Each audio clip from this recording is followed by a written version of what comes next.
and welcome to another edition of Redleg Roundtable. This episode, I'm so excited to have Drew Stubbs join the show. Drew, thanks so much for coming by. No problem. Thanks for having me. Hey, I always start with kind of the origin story, so to speak. And you were born on October 4th, 1984 in Atlanta, Texas. How big a town is Atlanta, Texas? The city limit sign will tell you it's about 6,000. Okay. And, we lived about a mile outside of the city limit. So I bet within a couple mile radius, there may be 10,000. It's a little town in Northeast Texas that's probably shrinking as opposed to growing just because, there's really no industry around there to promote new growth. And a lot of folks like myself, you go off to school and you get a degree in something and, to pursue job opportunities, you go to the larger cities, if you will, and just not a lot of ways to go back and make money. So great place to grow up. I enjoy going to visit from now and again, but I'm not sure I could live there these days. Yeah. Well, it doesn't really matter the state. Our country has so many different cultures, but the story you just told could be told about almost any state in the country. It feels like that's the story here in Ohio as well. Columbus, where I live, is just booming, and a lot of the state, Cincinnati's doing pretty well, but a lot of the state is not really growing as much here. Where you lived, were you more of like a Houston fan or a Dallas fan, or what was it like growing up there? Across the professional sports, I would probably say Dallas. It was about 2.5 hours to drive to Dallas and about 4.5 hours to drive to Houston. So, I'm a Cowboys fan.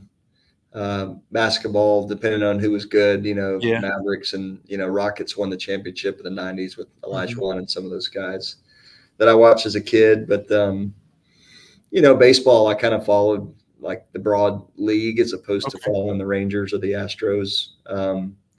But being closer to Dallas, probably lean toward Dallas. Well, I was going to ask you that because you were drafted by the Astros in the third round of the 2003 draft out of high school. Was there much pool there for you to think about doing that, or were you committed to University of Texas all the way? Yeah. And I think, I met with, I had kind of hired an advisor agent, if you will, before the draft. We had talked about the scenarios, all the teams that came by to kind of talk to me and gauge my interest. We tried to be honest and upfront with them that we kind of agreed to, as a family, some numbers that, would be life-changing money for me at the time, that I really couldn't pass up the opportunity. But I'd signed with the University of Texas, was a pretty good student, and it meant something to me to go to school and to get to have that college experience. So, I was upfront and candid with any team that were to draft me, like, look, if I get this number, I'm going to come, but if it's not, I'm going to go to school. Mm-hmm. And Astros took me, like you said. What I was asking for was about double the slot in the third round at the time. So I think they had intentions of getting to my number, but they didn't ultimately, and it made the decision pretty easy for me to go to school, and I'm glad that I did. So it worked out, I think, on all fronts for me. Given where you grew up, I'm sure the question has come before as far as like, how are you a baseball player and not a football player? Although University of Texas certainly has its proud tradition in baseball, but what was that like growing up? And did you play football through high school or before? And then how did you decide to go through baseball? I did. I mean, I was a fan, frankly, of all sports, and growing up in a small town, it enabled me to do this. But I mean, I played football, basketball, baseball, and ran track all the way through high school. And my dad never went to the Olympics. He went to the U.S. trials as a 110 hurdler. Wow. He was an All-American, and I knew track was important to him. So I actually split my spring season between track and baseball, which, looking back, I don't know how I kept that much on my plate. But honestly, it was, whatever season it was, that's what I was into. And I didn't touch a glove or a bat or a baseball until basketball season ended in February. And, granted, through high school, I would play through the spring and then play my summer league stuff. But I was all in on whatever season it was in that particular sport.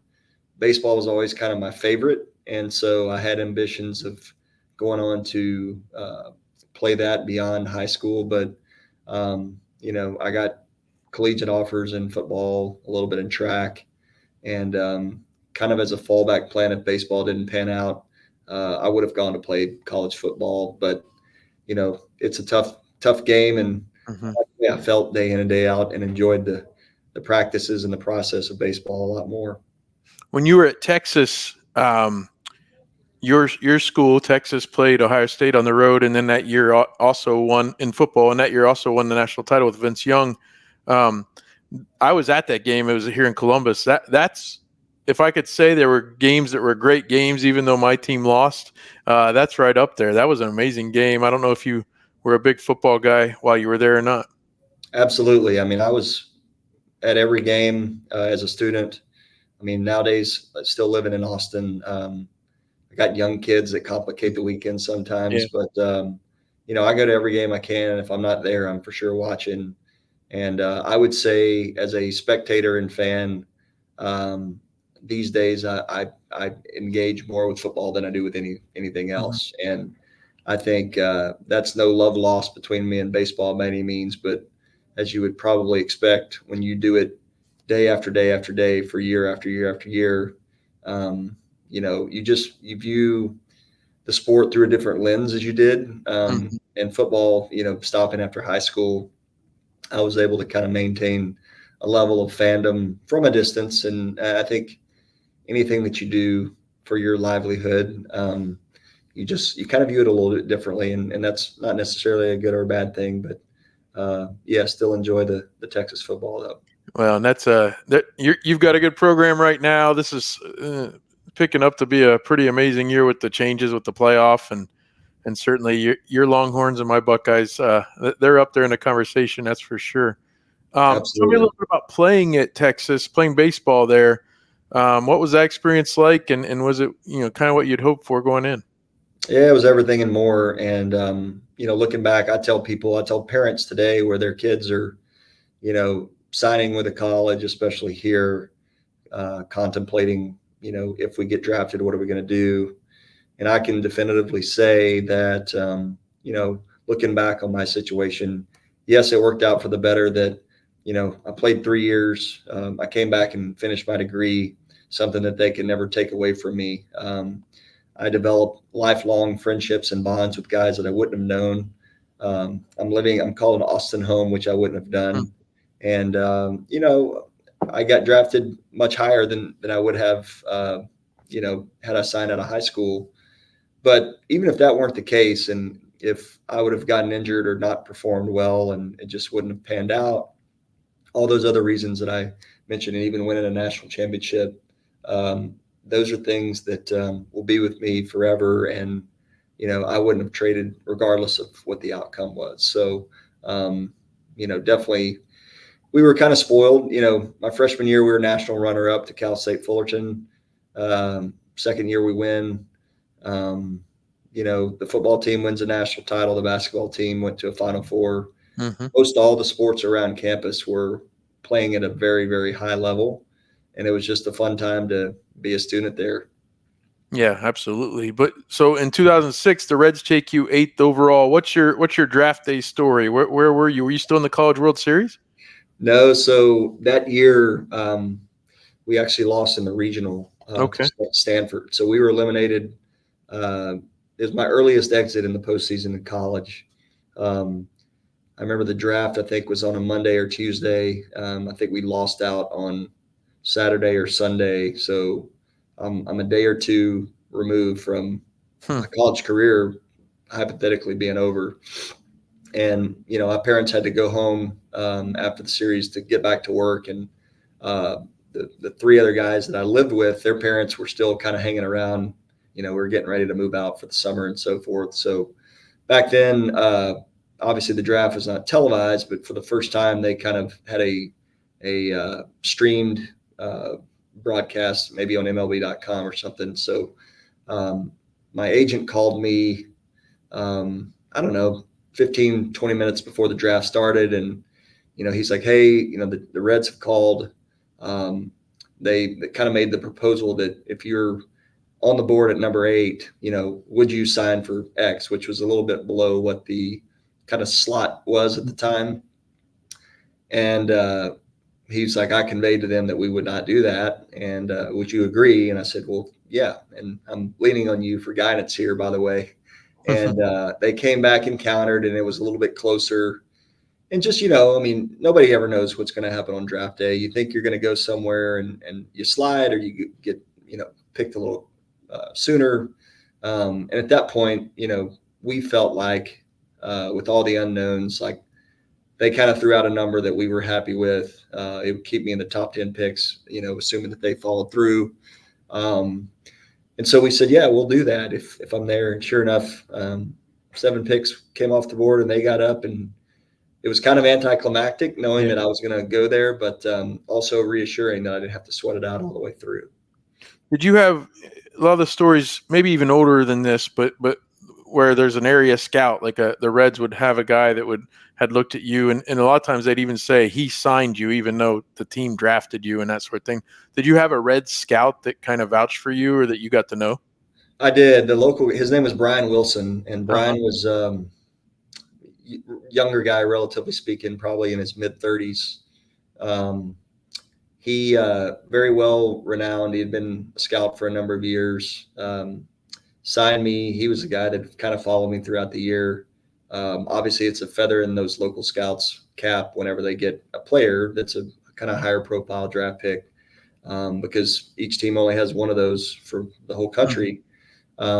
Sadly, I sign, and about a week later, I get assigned to Billings, Montana for short season. And between me signing and reporting to Billings, he passed away of a heart attack. Had 3 young girls, and not that I'd spent a ton of time with them or around him, but we shared a moment less than a week before with me signing, and I know it's a big deal to him to get a local guy, and tragic thing, but the Reds were good about kind of keeping his legacy alive here locally, and but yeah, Brian Wilson was the guy that signed me.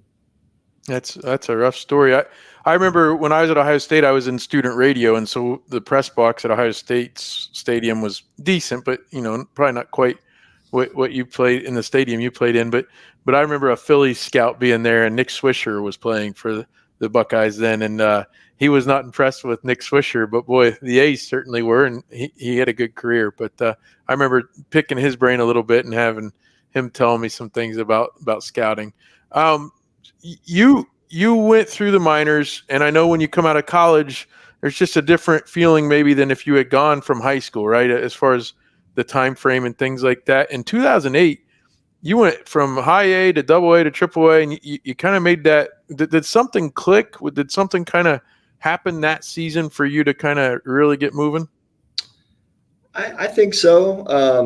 I can't put my finger on it really, but the more time that you're around pro ball, and get accustomed to the lifestyle and the schedule and the routine, different guys kind of take a step forward at different times. So I had a pretty slow and steady year at Dayton the year before, and a number of my teammates got promoted to high A during the year. For whatever reason, you also, from an organizational standpoint, look at the personnel you have and make sure that the guys that need to get at bats and play every day are doing it. And if you've got a glut of outfielders at a certain level, then, you may not promote a guy, or if you feel like a guy is making the right steps forward, you may bump him up. So I think for me, until the All-Star break in 2008, still in high A, they felt like I was ready to take the next step to double A. Well, I go up there, and I think I was there for about 5 weeks, which ironically was the shortest stint of any minor league stop that I made. Usually that's where guys can ascend to pretty quick, but then maybe hit a little bit of a log jam. And Willie Taveras was playing for the Reds at the time, and he had gotten hurt. And I think they promoted Chris Dickerson up from AAA, And the Reds were out of the hunt. There was 2 or 3 weeks left in the season, in the minor league season, and I'd played well in Double A, so they just bumped me to Louisville, and we ended up having a playoff series of that. And I held my own, so started the year in '09 there the following year. But definitively speaking, I don't know that there was like a key moment or whatever that I took a step forward. It was just kind of more of a slow and steady progression, and figured some things out along the way. Yeah, you were what a good friend of mine, Matt Andrews, was the radio voice of the Bats, and he called that the Sweet Three-peat, right? Rick Sweet was the manager, and they won 3 in a row. But in '09, in only 107 games you were in Louisville there before you came up, you had 46 stolen bases. And you mentioned the track background. Was running always a huge part of your game, even going back further back? It was, and I mean, I think if you're evaluating my young self as a player, the thing that I could do, unlike most guys, I was a bigger guy that could really run, and most of the guys that could run couldn't hit for a lot of power, and I could do both. And I think that was probably some intriguing skills that I had that, I was always told that, offensively, you're going to go through slumps, but speed rarely ever slumps unless you get hurt, really.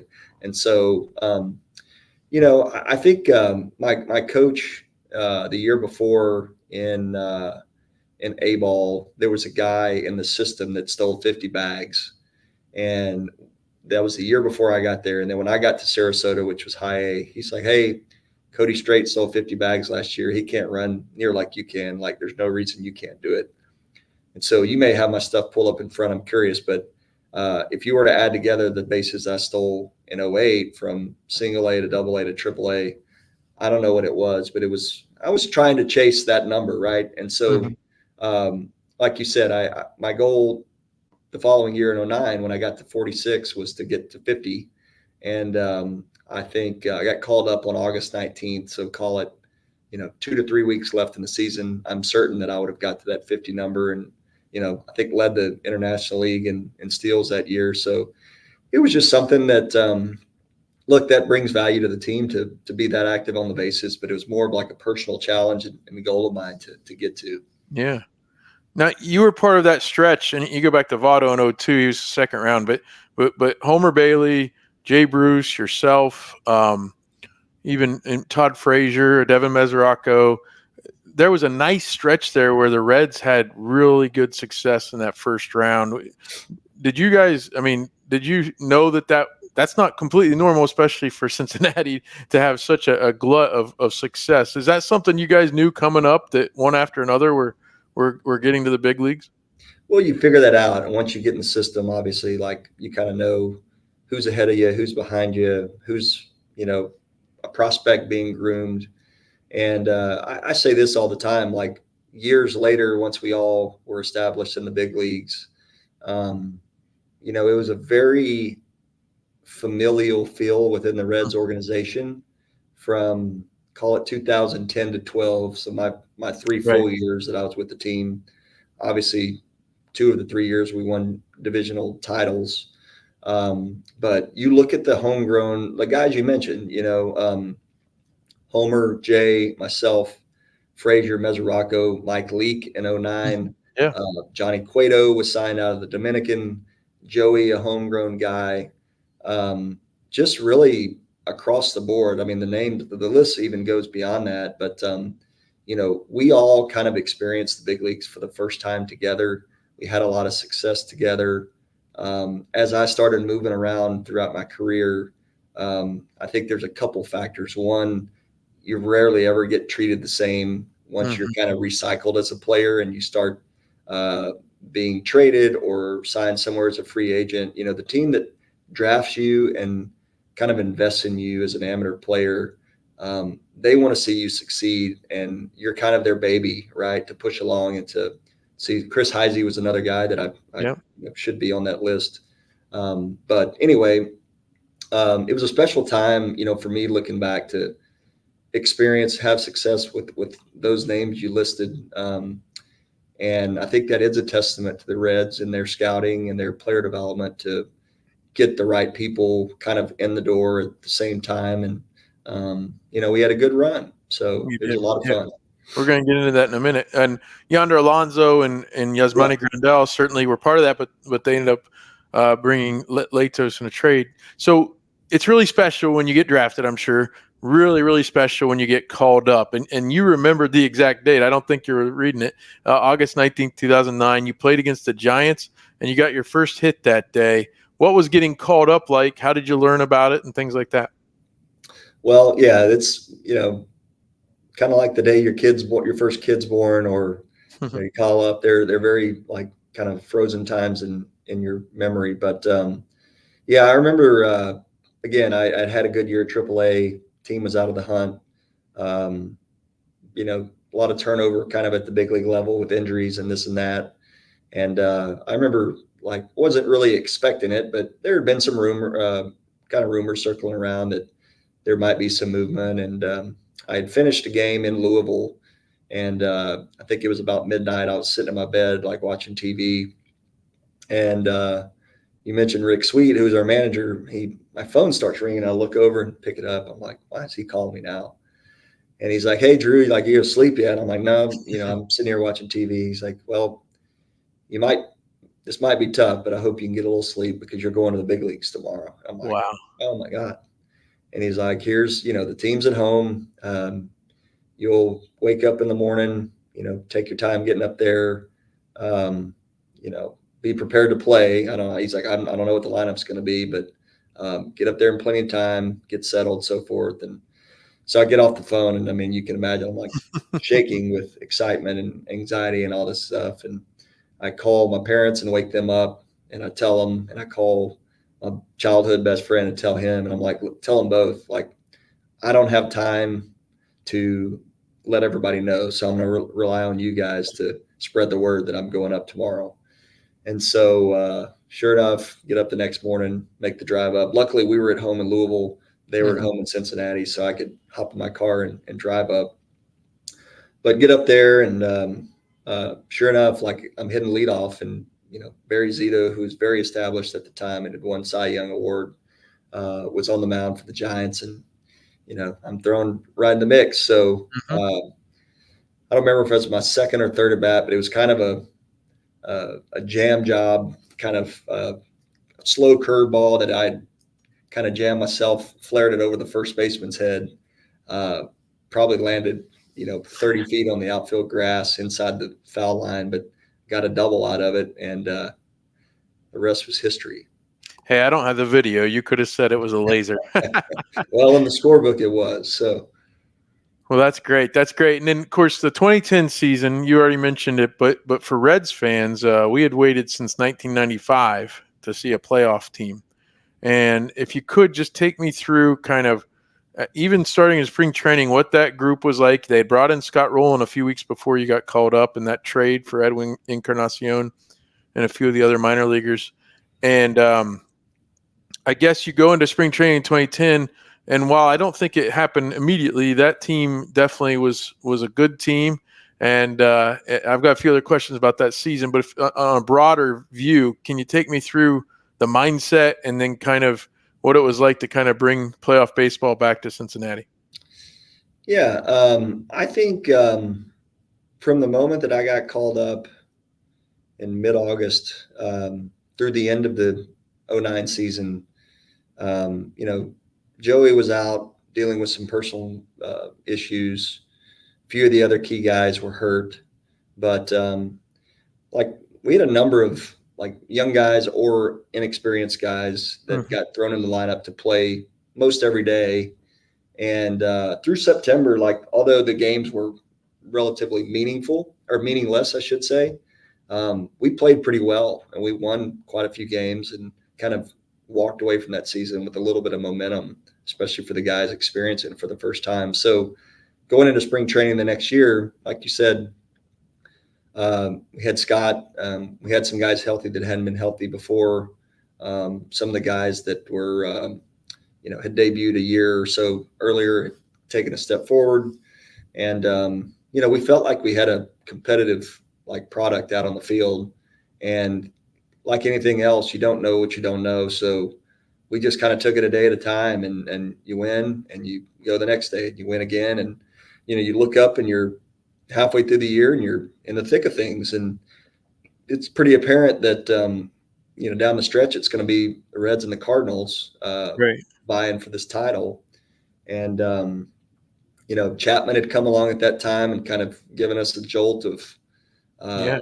like, wow, this guy's throwing harder than anybody ever has in the game. And, um, you know, we made a few moves to bolster the team and the effort around the All-Star break. And kind of down the stretch, we're like, hey, like, we're as good as anybody out there, and let's go get it. And so, it went not down to the wire, but I think we clinched with, I don't know, a week or 10 days left in the season. And Yeah. the Jay Bruce walk-off homer to clinch the division is, I think it might be the most memorable moment of my big league career, because, I hit a walk-off homer the second day of my career, the day game against the Giants the next day. It didn't mean anything. This was a true shared moment with all of those guys. Like you said, first time for all the Reds fans that it had been 15 years since the division title. The whole city was like buzzing. That was so much fun, just getting to do it for the first time as a collective unit. I remember from a personal standpoint, my wife was about to have our first son, and the Louisville season had ended. So Matt Andrews was going to head up to a game, and he invited me to come with them. And so we met there at the ballpark and got to see Jim Kelch, who had been, he came up from Louisville as well and was broadcasting with the Reds. And I remember just seeing Chapman in person the first time. That was something else. And then being at home the night that you guys clinched, certainly it didn't matter. Like my son wasn't born for another month, but it was just like I had all these thoughts and emotions and feelings. It was definitely a big thing for us as fans. You go backwards a little bit, though. August 10th of that year was the brawl with the Cardinals. And that was a little tenuous. You weren't quite completely in control yet of that race as of August 10th. And I guess maybe not, taking me through everything, but what did that do for the clubhouse, for the group of guys? You kind of had Brandon Phillips back in that situation, and there were some sad results of that, obviously, with Jason LaRue and things like that. But what was it like to kind of rush to a teammate's defense and kind of have your brother's back like that? Well, I think the whole thing started that, for whatever reason, Dusty and LaRussa Yeah. always had a little bit of chippiness among Mm-hmm. them. And I don't know the backstory, the history. Maybe it's just, competitive spirits kind of Mm-hmm. going at each other. But we could feel that throughout the year when we'd play and it'd be tense. And, they would say and do stuff in the media or team meetings where we'd get the sense that, like, this meant something to them other than the obvious things. And, unfortunately, with Brandon, there was a moment where I think he made some comments to some media people leading into a series that he should not have made. And Right. I would, he was made aware of that very quickly. But, the first thing, I think the next day he's leading off the game, and he would always, the first bat, go up and tap the umpire and the catcher on the shin guard just to kind of say hello.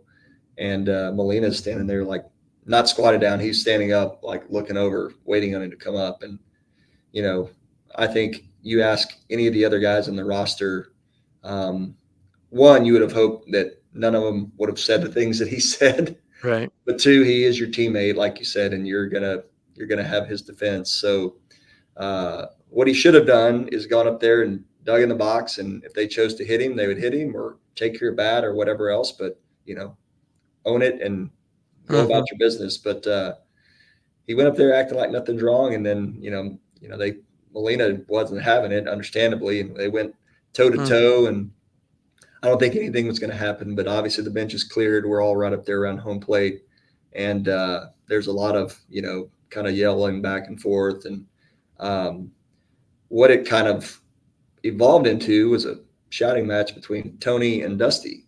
Yeah. And think of a situation where you're at a family gathering and two adults or two parents start yelling at each other. All the kids are like looking back and forth.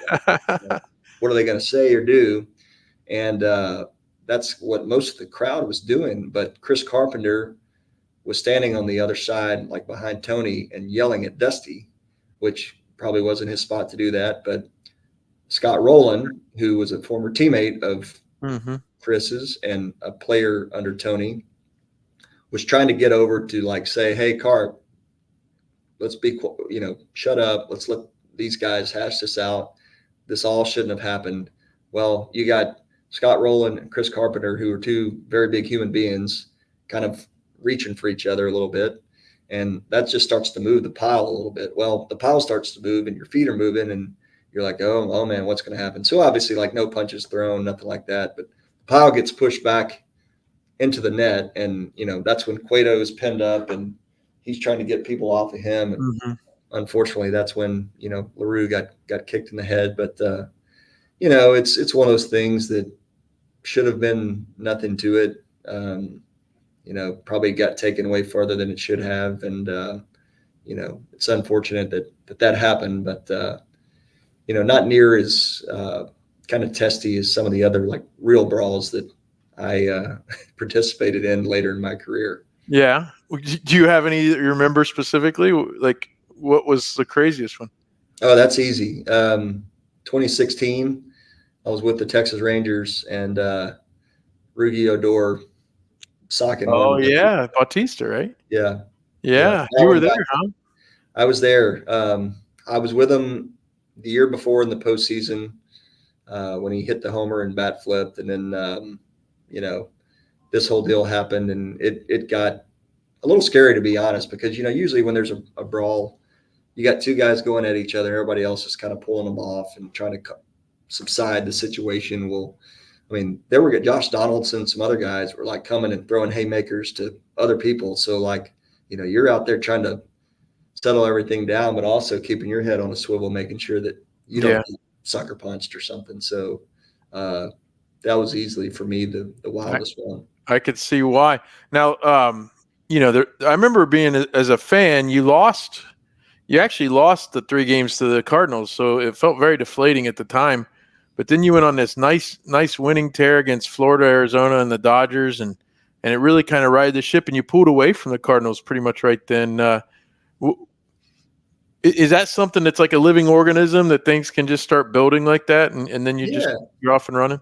I think momentum in sports is a real thing, and if I remember correctly, the couple of West Coast swings that the Reds would go on was usually an inflection point in the season where you would hit some skids and kind of fall on your face. But yeah, we had the tough series losing to them, and you're kind of deflated, and you're like, well, it doesn't get any easier. We got our West Coast swing coming up, and like you said, we go and maybe play the Marlins at home, and then do Dodgers and D-backs maybe on the road, and come out of that like with a lot of success. So I think that kind of bolstered our morale and allowed us to kind of be prepared to finish the season strong. Now, you had a good year, 150 games, your first full season, hit 22 home runs. Where did you feel like you kind of got used to or got your footing as a major leaguer? Were you getting more comfortable as that season went on, or did it even come back in 2009? Luckily for me, although if you look at a schedule or a calendar, like I was only up for the final, call it 6 weeks or so of the year in 2009, 7 weeks maybe. I played every single day. And I felt like by the end of that year and leading into the start of 2010, like I had to go and win the starting job, as a center fielder in spring training the next year. But by the time I'd gone through those weeks of the final part of the 2009 season, in addition to spring training, I felt like I was ready to rock. And most of the year in 2010, I felt very comfortable throughout. So I'd like to ask you about some teammates a little bit later, but while we're talking about 2010, Joey Votto certainly won the MVP that year, and he was ahead of you I mean, being drafted in '02 out of high school and things like that, and he came up a year or so before you full time. But what was it like to be around him? I mean, he just did everything that year at the plate. He was just amazing. He did, and his numbers and performance spoke for themselves, and anybody could see what a special player he was at that moment. But what I took from watching him every day was he was the most acutely focused player with his routine and his work ethic as anybody I'd ever seen. And I think the more success he had, the more he would obsess over his work and his preparation. And I remember sitting on a bus leaving Great American Ballpark, going to the airport after he had gotten you know 3 or 4 hits in the game, and he's texting with Pete Rose in the seat behind me, and I'm like, wow, Joey, you're talking to Pete. And I think Pete saw at that point that wow, this kid's a special hitter, and like I'm going to try to shepherd him to being great. And the thing that he would show me what they're talking about, and I think he adopted a lot of the mentalities that Pete carried. And one of the things that stood out to me was, you know, uh, when you have a game or a week or a month or a season that you have some success, it's very easy. I'm guilty of it just like anybody else. Your first two at bats, you hit a homer and get a base hit or whatever else. And like, all right, I'm 2 for 2. Like, if I finish 2 for 4, 2 for 5, like it's still a great day, right? And the thing that Pete conveyed to him, and stuck with me, was like, when you're 3 for 3, you got to want that fourth hit worse than your first hit, and when you're 4 for 4 and you get a fifth at bat, you got to want that fifth hit just as bad as your first hit. And it's like this kind of insatiable desire to get more, knowing that it's a hard game and you may go a while without getting another one. So when the getting's good, you got to go get it. And, you hate to say you're greedy, because in most aspects of life, that's a negative. But in that situation, you got to have the drive and the hunger to get the next one just as much as you wanted the first one. So I think adopting that mentality kind of elevated him to being the best player in the league that year. Yeah, absolutely, and maybe more than that year, a few other times as well. Now, you stole 40 bases in 2011. You bookended that with 30 the other in 10 and 12. And I remember watching you play defense in center field. And I grew up really enjoying Eric Davis. He was a great defensive center fielder. The Reds had Deion Sanders for a while there in center field. So I'd seen good outfielders.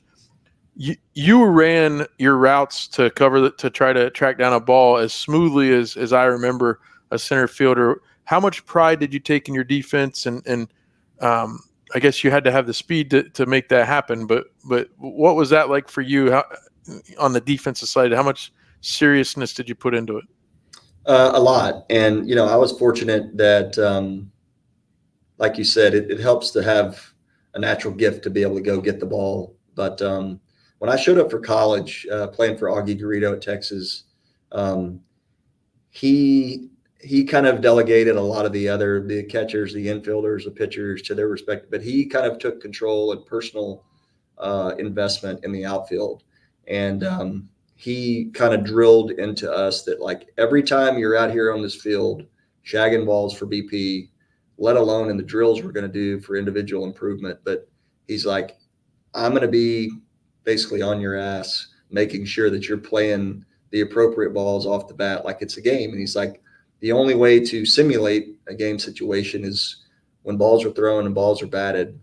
I can hit you fungos, we can shoot balls out of the machine, and it just doesn't give a true simulation of it. So like he harped on attention to detail and preparation, and using batting practice as a game within the game almost to improve yourself, and pushing your boundaries to see like where you feel like you can position yourself to get to certain balls, and learning what your strengths are. Do I go back on the ball better? Do I come in on the ball better? Reading balls off the bat. And so for 3 years, that was just kind of like hammered into my mind that this is how you do the work. This is how you prepare. And I think that was easy to spill over into professional ball. Obviously at the big league level, you get a lot of resources to help you do that stuff. But dating back to my college years, really, I took a lot of pride in the preparation, and I think it enabled me to kind of do some of the things that I did. Okay, and also speed came into play. We've already talked about stolen bases. In your career, I think I looked this up yesterday. I think it's correct. I think you rank 39th all time in stolen base percentage, 82.56%. I don't know if you knew that. A lot of folks have played the game of baseball. Yeah. To rank 39th all time is a pretty solid deal there, because some guys just run to run and then get thrown out a lot, but anything over 80% is good. I heard Barry Larkin say that many times. Yeah. So 82.56%. That's a notch in your belt. Interesting. I learned something every day, Seth. So Well, and you had a National League Player of the Week award in 2012 as well, which 2012 a very memorable season. You guys were more complete as a team that year, and certainly Johnny Cueto had the injury there at the beginning of the San Francisco series, and everything didn't go the way any of us would have liked it, but certainly that'll go down as one of the. I mean, you won over 95 games that season. What's your recollection as a season as a whole, and then maybe as a player, the disappointment of seeing it end probably too early? yeah, well, that year, I mean, compared to my other years, it was disappointing for me because I, as a body of work, did not play to the level that I had in the past and what I knew I could do. Still contributed, obviously, but had my share of struggles. But when you look at it, that was the best team I played on in Cincinnati. I mean, we were deep at pitching. I when I was last up there, Rob Butcher, our media relations guy, had reminded me that it was one of the first times in recent history that all five of our starting pitchers didn't miss a start all year. Right. When does that ever happen? And the only other guy that made a start was on the second game of a rescheduled doubleheader where we called a guy up to do it. So that was just a special alignment thing. And then, getting Jonathan Broxton at the All-Star at the trade deadline to bolster the bullpen and have Chapman and, Nick Massett, so many other guys there. You look around the diamond, and that was the emergence of Cozart and Frazier and Mesoraco and some of the other guys that were kind of getting the torch passed from Scott and some of the veterans. But, obviously had a great regular season as a team. San Francisco squeaks in after beating, I think, Pittsburgh in the wild card game to play us. And it was weird because the scheduling, in the 5-game series, we were had the home field advantage, but we played 2 games on the road, followed by 3 games at home, as opposed to the 2-2-1. And given the adversity with Johnny getting hurt and us having to be on the road for the first 2 games, we won them both. Mm-hmm. I remember being like on the plane home thinking like, wow, we just stole 2 games, at a tough place to play, not at full speed. Like, we're going to beat them tomorrow and we're going to make a run of the World Series. And everything was kind of lining up for us to do that. And then, had a tough loss in game 3. Very, very, people talk about the error that Scott made, late in that game. It was a very tough play. Mm-hmm. And in my eyes, I think it could have been, very easily a hit. But we lose by 1 run. Game 4, we kind of never get any momentum and get beat pretty handily. And then obviously, Posey hitting the grand slam about halfway through the game to kind of stretch it out. But we still came back and, had an at-bat in the bottom of the 9th to tie it. That was devastating because you feel like you're so close to doing something special. Obviously, if all you're looking to do is win 1 game at a time and, fight another day for tomorrow. And it was almost like the rug was pulled out from under us after having all that momentum, having such a great year, and then watching the Giants go on to do what they did. So tough. I mean, I've thought about that a lot over the course. So if we no doubt though, as a player, I'm sure it's eating at you. The business aspect of the game comes into play that winter. how surprised were you? Were you upset that you were in that big trade that actually sent Trevor Bauer from Arizona and Cleveland?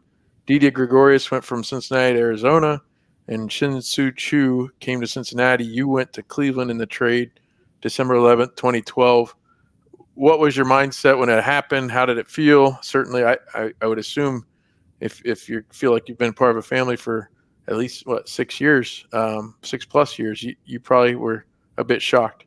I was. And, look, I think every player, when you've been in an organization for that long, and you've got other guys that grew up in the game around you, you feel and you hope and that you'll be in that organization forever. And look, truthfully, that rarely ever happens. But, I'll never forget that either. Going into arbitration, so Reds have some decisions to make with, I'm going to be more expensive this year. They're trying to put their best product on the field for the following year. It was in December, like right after the winter meetings, maybe or right before. And I had met my now wife who grew up in Lexington during that season. So we had been dating for, I don't know, 3 months, like Mm-hmm. formally. And I get a call from, there was actually some like trade rumors swirling earlier that day that, I was talking to my agent. I was just like, is any of this true? You think? He goes, man, you never know. And it kind of like gained momentum throughout the day. And I mean, I got a call. I was at dinner here in Austin. Walt Jocketty's call, and I step away from dinner, and he's like, "Hey, Drew, like I just want to let you know that we just traded you to Cleveland." Kind of told me the ins and outs, and it was fairly short conversation. Like, thank you for all you did, all your contributions. We wish you well, but we felt like we needed to go a different direction. And man, I was just kind of like, it's almost like the first time you get broken up with by a girl, where it's like you think you got your life all out in front of you, and then there's a big, diversion from that. And I mean, I called my girlfriend at the time, who's thinking, she didn't know much about baseball, just met me that year, and she's like, "What? They can't do that. They can't send you that." And I'm like, "Yeah, they just did." And so, it shook me a little bit. Go over to Cleveland, and I was gonna be their center fielder, and then, literally the days leading up to camp, Michael Bourne, who had been a free agent, Mm-hmm. they were able to get him for much cheaper than what the market was saying he was going to be worth. So, Francona was his first year managing. Swisher had just gotten over there, and they were going to ask me to play right field for the first time in my career. So, having to learn a new position, relatively speaking, in a new organization. You get over it. You learn very quickly. It's part of the game. But I think your first time going from your first team to another team is definitely the hardest. Yeah, and certainly Chu played well for the Reds that year. He and Votto had a great year playing together. But mentioning that center field defense that we talked about earlier, that was drastically missed. You had put a template out there as far as what it could look like and maybe how it could go. You did end up playing with Cleveland, Colorado, Texas, Atlanta, Baltimore, San Francisco. How tough was that? You mentioned earlier when you leave your first organization that it's not quite the same. They're not going to give, they're not going to probably do quite as much to make sure you're with them and things like that.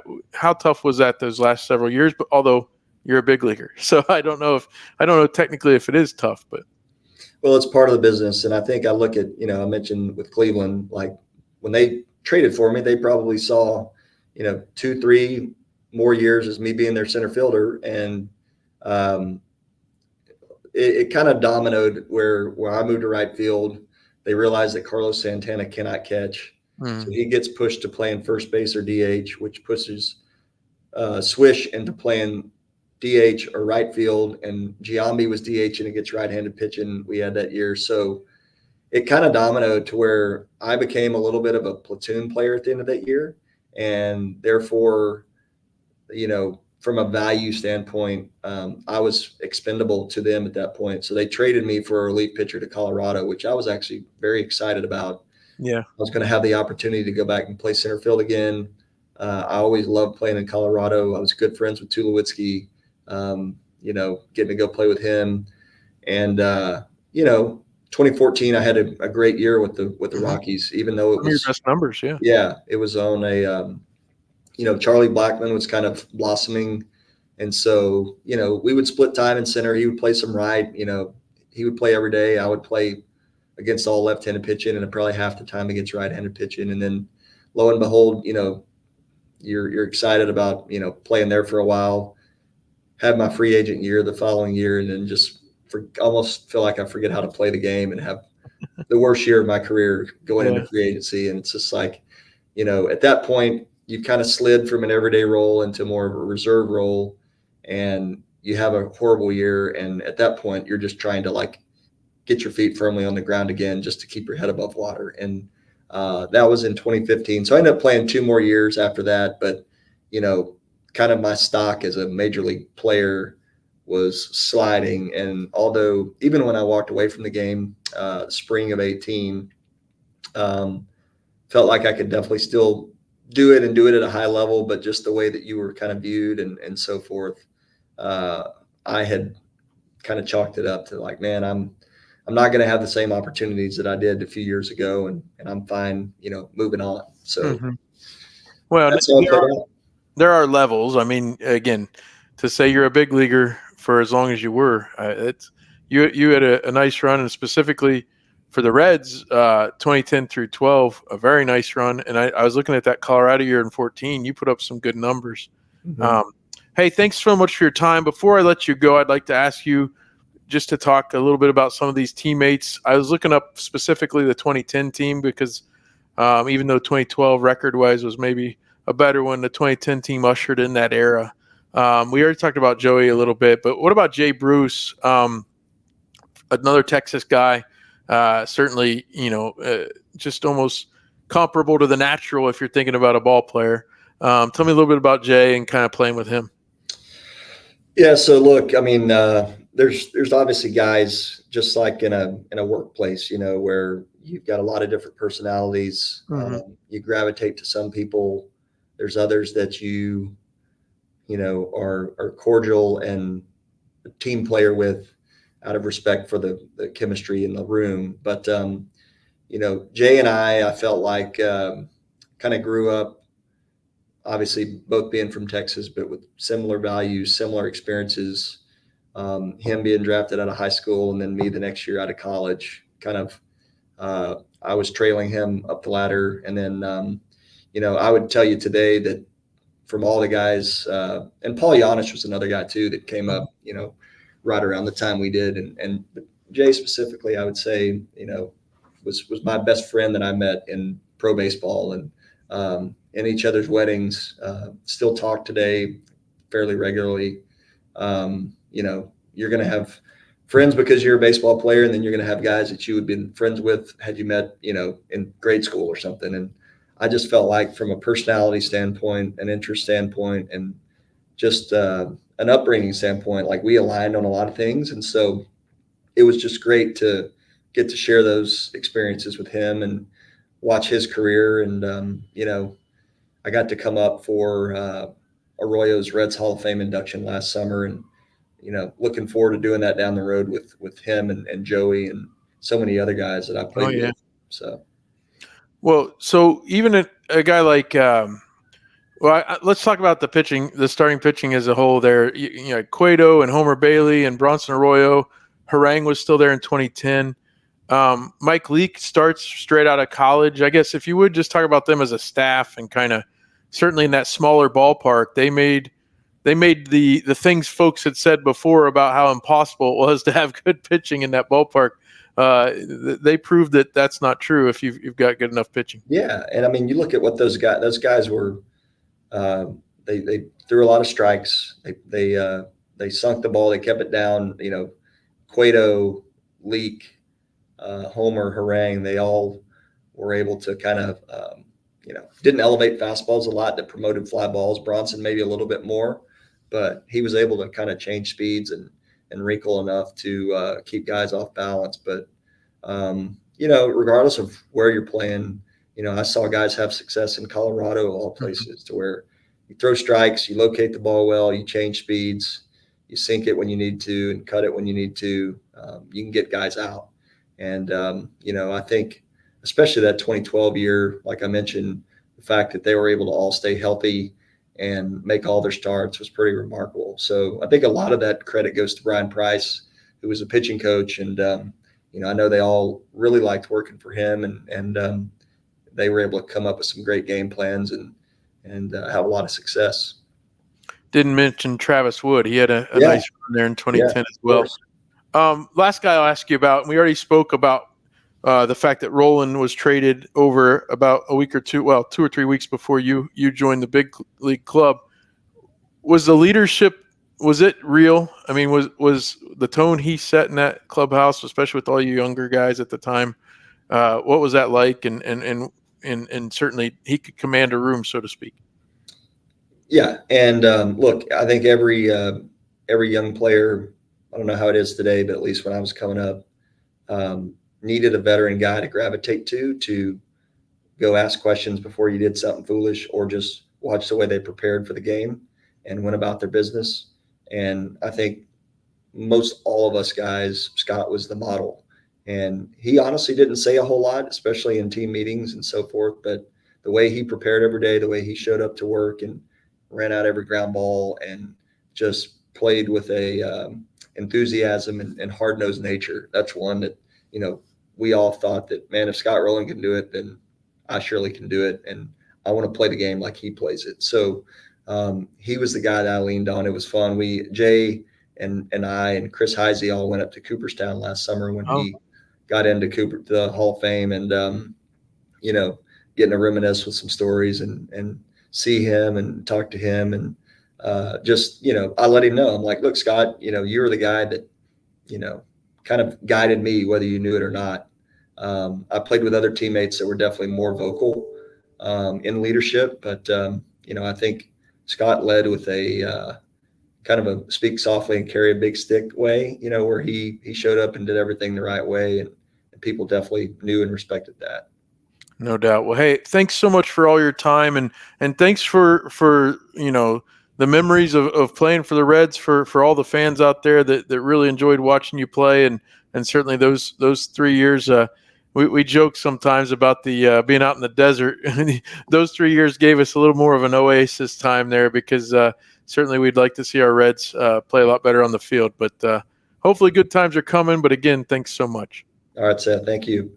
Hey, hang on here and we'll be right back.